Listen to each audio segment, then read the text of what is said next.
Hello everyone, welcome to Learnability Academy. आज हम discuss करने वाले हैं memory based question JEE Mains 2025 2 April shift 1 का क्वेश्चन। ठीक है, पहला क्वेश्चन क्या है? बेसिक नेचर का क्वेश्चन है ये। ठीक है, एक्वस सॉल्यूशन में बेसिक नेचर बताना है तुम लोग को। अगर मिथाइल है, ठीक है, अगर मिथाइल है तो ऑर्डर क्या होगा? 2 डिग्री का सबसे ज़्यादा होगा, देन 1 डिग्री, देन 3 डिग्री, और लास्ट में क्या आएगा? एमोनिया। देखो कहाँ पर ऑप्शन मैच कर रहा है, यहाँ पर ऑप्शन बी पे मैच कर रहा है। 2 डिग्री, देन 1 डिग्री, देन 3 डिग्री, देन एमोनिया। ये बेसिक सा क्वेश्चन है, ये बहुत बार आया है। ठीक है, इस टाइप का क्वेश्चन को देख लेना नेक्स्ट शिफ्ट में। देखो question number 2, which of the following molecule hydrolysis fast. देखो किसका हाइड्रोलिसिस फास्ट होगा? तो हाइड्रोलिसिस में वाटर क्या होगा यहाँ पर? न्यूक्लियोफाइल। ठीक है, वाटर क्या होगा? न्यूक्लियोफाइल। न्यूक्लियोफाइल किसके ऊपर अटैक करेगा? इलेक्ट्रोफाइल के ऊपर। तो इसके ऊपर डेल्टा पॉजिटिव है, इसके ऊपर डेल्टा पॉजिटिव, मतलब ये भी इलेक्ट्रोफिलिक सेंटर है। इसके ऊपर डेल्टा पॉजिटिव, ये भी इलेक्ट्रोफिलिक सेंटर है। और इसके ऊपर डेल्टा पॉजिटिव, ये भी इलेक्ट्रोफिलिक सेंटर है। अभी डेल्टा पॉजिटिव जितना ज़्यादा होगा, ठीक है, तो वाटर का अटैक उतना फास्ट होगा। ठीक है, तो यहाँ पर क्या चेक करना है हम लोगों को? डेल्टा पॉजिटिव कहाँ पर ज़्यादा है। देखो Cl एक माइनस आई ग्रुप है, मतलब ये कौन सा इफेक्ट शो करेगा? माइनस आई। माइनस आई से ये इलेक्ट्रॉन को क्या करेगा? विथ्रो करेगा। अगर विथ्रो कर रहा है तो इसके ऊपर डेल्टा पॉजिटिव क्या होगा? सबसे ज़्यादा होगा। तो ए का तो सबसे ज़्यादा होगा। देन नाइट्रोजन के पास लोन पेयर है और ये सेकेंड पेयर एलिमेंट है, तो ये यहाँ पर रिजोनेंस होगा। तो इसका कौन सा इफेक्ट आएगा? Plus M. ऑक्सीजन भी क्या होगा? लोन पेयर है, तो यहाँ पर भी प्लस एम।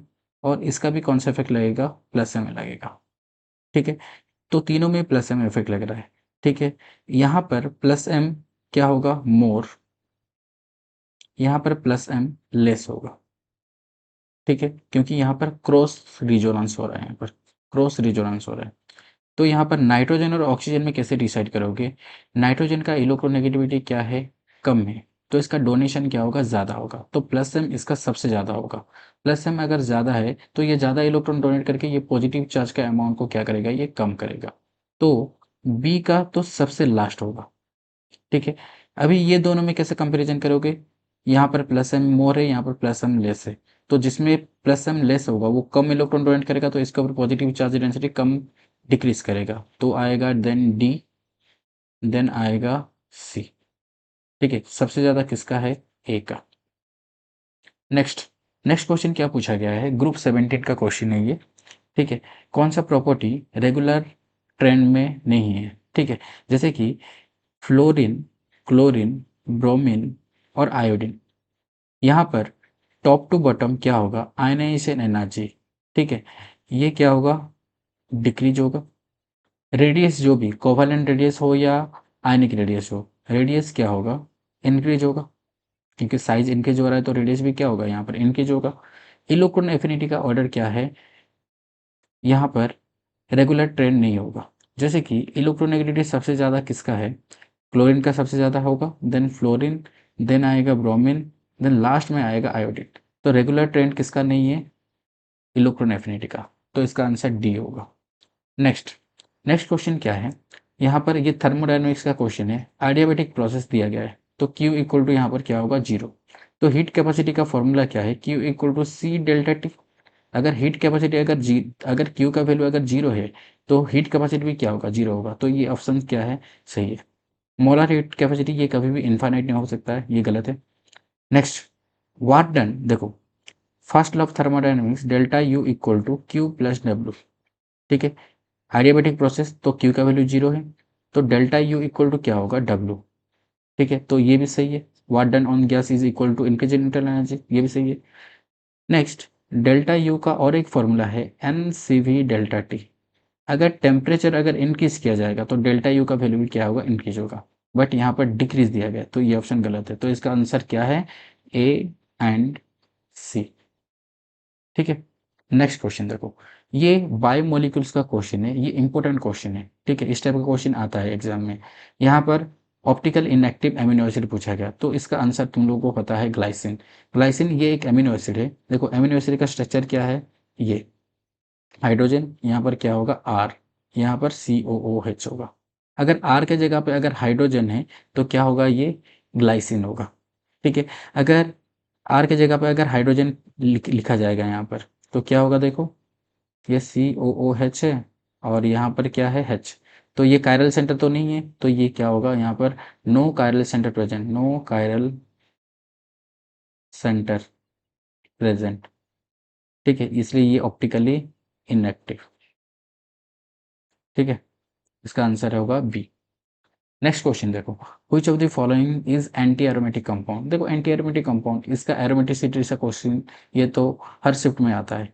ठीक है, इसको ध्यान से देखना, ये क्या होगा, एरोमेटिक, तुम लोगों को पता होगा ये एरोमेटिक होगा, ये हकल रूल को फॉलो कर रहा है। ये क्या होगा, एंटी एरोमेटिक। ठीक है, ये भी क्या होगा, एरोमेटिक, और ये क्या होगा, नॉन एरोमेटिक। ठीक है, एरोमेटिक कंपाउंड क्या है, जो कि 4n+2 पाई इलेक्ट्रॉन जिसके पास होगा। और इसका ट्रिक भी तुम लोग यूज कर सकते हो। ठीक है, इसका ट्रिक क्या है, नेगेटिव चार्ज जो कि डीलोकलाइज्ड होगा, और negative charge lone pair plus pi bond का सम अगर ओड आ रहा है, ठीक है, तो ये एरोमेटिक। ठीक है, अगर इवन आ रहा है तो क्या होगा, एंटी एरोमेटिक। ठीक है, और ये नेगेटिव चार्ज और लोन पेयर क्या होना चाहिए, डीलोकलाइज्ड। ये बात ध्यान रखो, डीलोकलाइज्ड होना चाहिए। ठीक है, तो इसका ऑप्शन एंटी एरोमेटिक कौन सा आ रहा है, बी। ये क्वेश्चन एक पूछा गया था।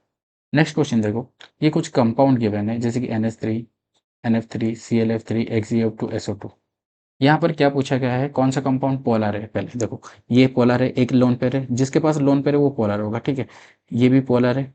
ठीक है, ये लीनियर, इसका स्ट्रक्चर लीनियर होता है, तो इसका डायपोल मोमेंट क्या होगा, डायपोल मोमेंट इक्वल टू 0, तो ये नॉन पोलर होगा। देन SO2 भी ये पोलर है।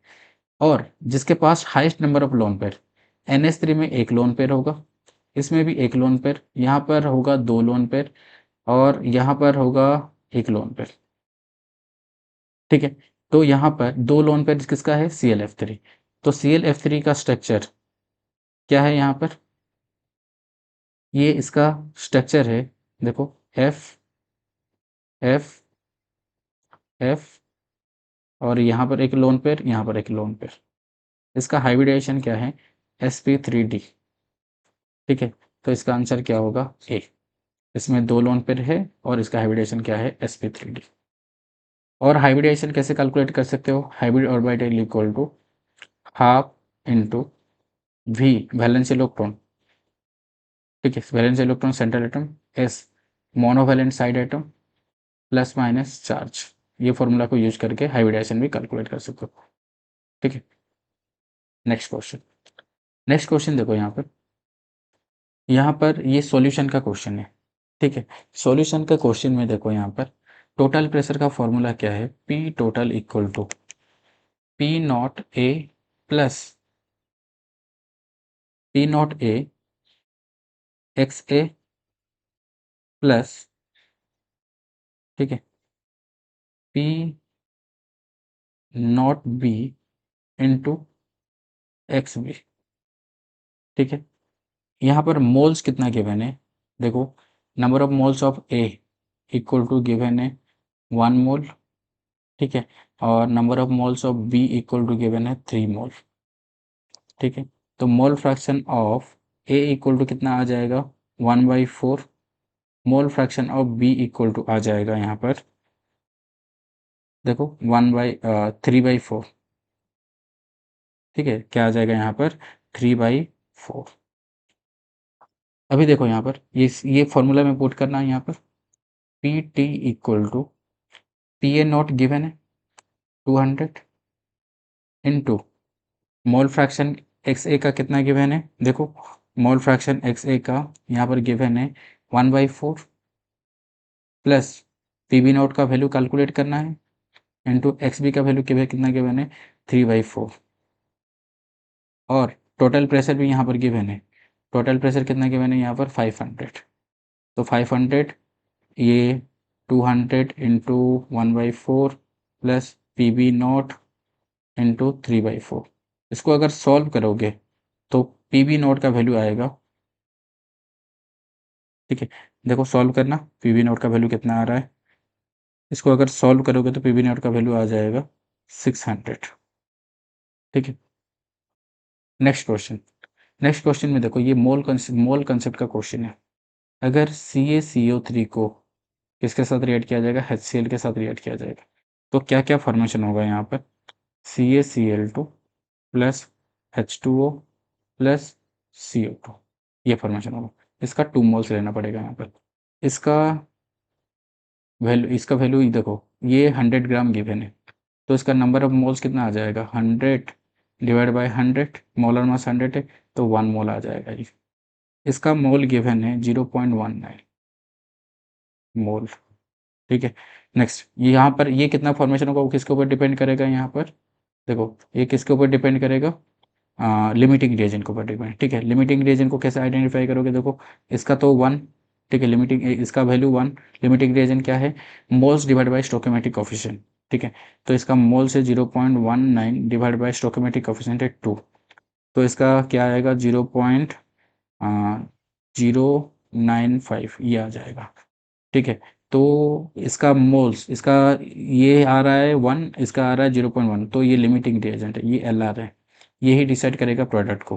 ठीक है, ये 2 मोल से ये कितना मोल फॉर्मेशन हो रहा है, 1, तो इसका 2 मोल से 1 मोल फॉर्मेशन हो रहा है, तो इतने मोल से कितना फॉर्मेशन होगा यहाँ पर, डिवाइड बाई 2 कर लेना, तो आंसर आ जाएगा इसका मोल 0.095, इतना मोल आ जाएगा। इसी को मैं लिख सकता हूँ 95 इंटू 10⁻³ तो इसका आंसर क्या होगा 95। पी का वैल्यू फाइंड आउट करना है, तो पी का वैल्यू क्या आ जाएगा यहाँ पर 95। ठीक है, नेक्स्ट क्वेश्चन देखो, ये एटॉमिक स्ट्रक्चर का क्वेश्चन है। रेडियस का फॉर्मूला क्या है, R=A0 n²z, ये फॉर्मूला है। आर और रेडियस के बीच में, ठीक है, आर और जेड के बीच में, सॉरी, जेड के बीच में रिलेशन क्या है, इन्वर्सली। तो यहाँ पर R of H equal to और H2 R ऑफ हीलियम+2, हीलियम प्लस, और लिथियम R ऑफ Li+2, क्या आ जाएगा यहाँ पर 1 divide by atomic number hydrogen का 1 divide by atomic number helium का 2, और 1 डिवाइड बाई लिथियम का क्या आ जाएगा 3। तो तीनों को क्या करना है, इंटीजर में कन्वर्ट करना है, तो 6 मल्टीप्लाई कर लेना, तो क्या आ जाएगा 6:2, यहाँ पर आ जाएगा 3, यहाँ पर आ जाएगा 2, तो इसका आंसर क्या है बी। Thank you.